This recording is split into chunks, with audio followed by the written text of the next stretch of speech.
యేసుక్రీస్తు వారి యొక్క పరిశుద్ధమైన నామంలో, ప్రశస్త నామంలో మీ అందరికీ నా వందనాలండి. అనునిత్యము ప్రార్థన చేస్తున్నారా? దేవునికి శ్రేష్టమైన అర్పణలు అర్పిస్తున్నారా?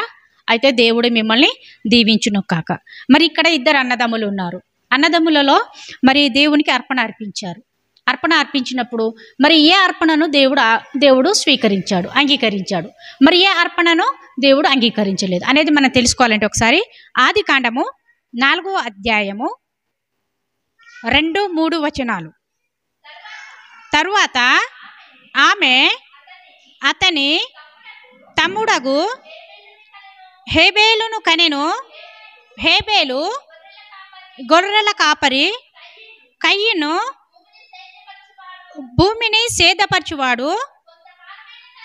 కొంతకాలమైన తర్వాత కయ్యను పొలము పంటలో కొంత యెహోవాకు అర్పణగా తెచ్చెను.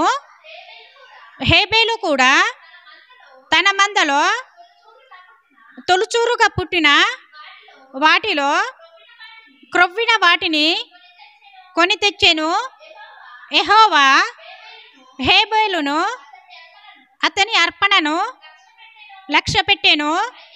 కయ్యనును అతని అర్పణను ఆయన లక్ష్య పెట్టలేదు. కాబట్టి కయ్యనుకు మిక్కిలి కోపము వచ్చి అతడు తన ముఖమును చిన్నబుచ్చుకొనగా, యెహోవా కయ్యనుతో, నీకు కోపమేలా? ముఖము చిన్నబుచ్చుకొని ఉన్నావేమి? నీవు సత్క్రియలు చేసిన ఎడల తెల్లనెత్తుకొనవా? సత్క్రియలు చేయని ఎడల వాకిట పాపము పొంచియుండును.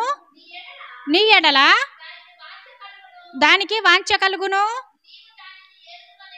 నీవు దానిని ఏలుదువనెను. చూడండి, ఇక్కడ దేవుడు ఏమంటున్నాడంటే హేబేలు, కయ్యను. అయితే ఈ కయ్యను పెద్దవాడు అంటే ఆయన ఏం చేసేవాడు అంటే భూసేద్యం అంటే వ్యవసాయం చేసేవాడు. మరి హేబేలు ఏంటంటే గొర్రెల కాపరి, అంటే గొర్రెలు మేపుకునేటువంటి వాడు.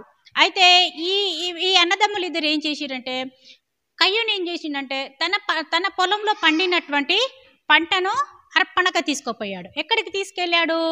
యెహోవా యొద్దకు తీసుకెళ్ళాడు. మరి తీసుకెళ్ళినప్పుడు యెహోవా కయ్యంతో పాటు హేబేలు కూడా ఏం చేసిండు?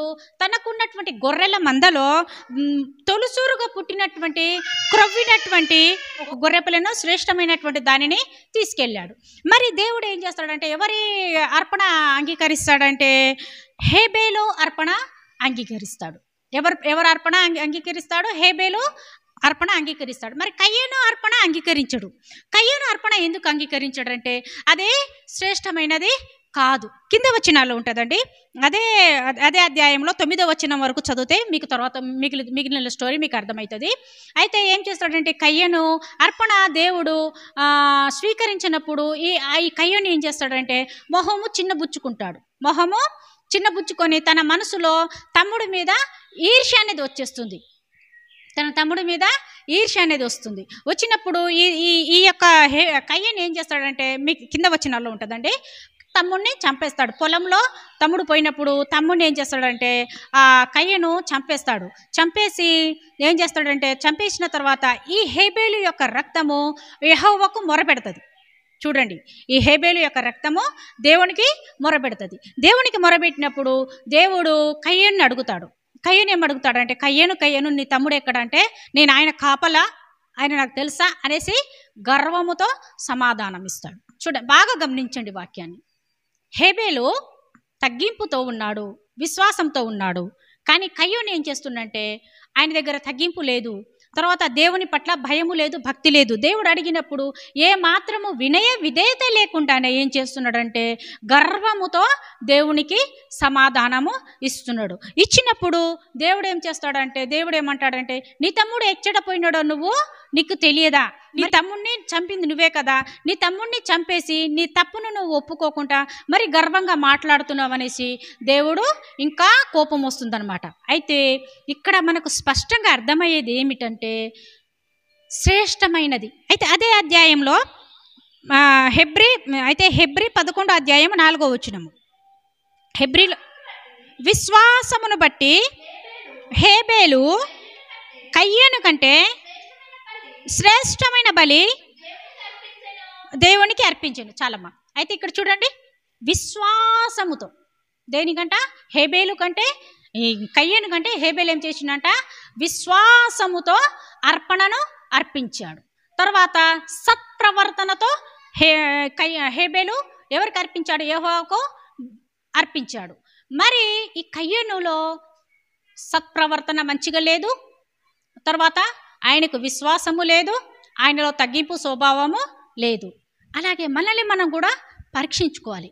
మనము దేవునికి అర్పించేటప్పుడు అది ఎంత శ్రేష్టమైనప్పటికీ, అది ఎంత గొప్ప అర్పణ ఉన్నప్పటికీ దేవుడు దాన్ని అంగీకరించడు. ఎందుకు అంగీకరించడంటే, మనలో విశ్వాసము లేకుండా, మనలో సత్ప్రవర్తన లేకుండా మనము దేవునికి అది అర్పించడం అనుకో, అది దేవుడు ఆ యొక్క బహుమానాన్ని, ఆ యొక్క అర్పణను దేవుడు అంగీకరించాడు.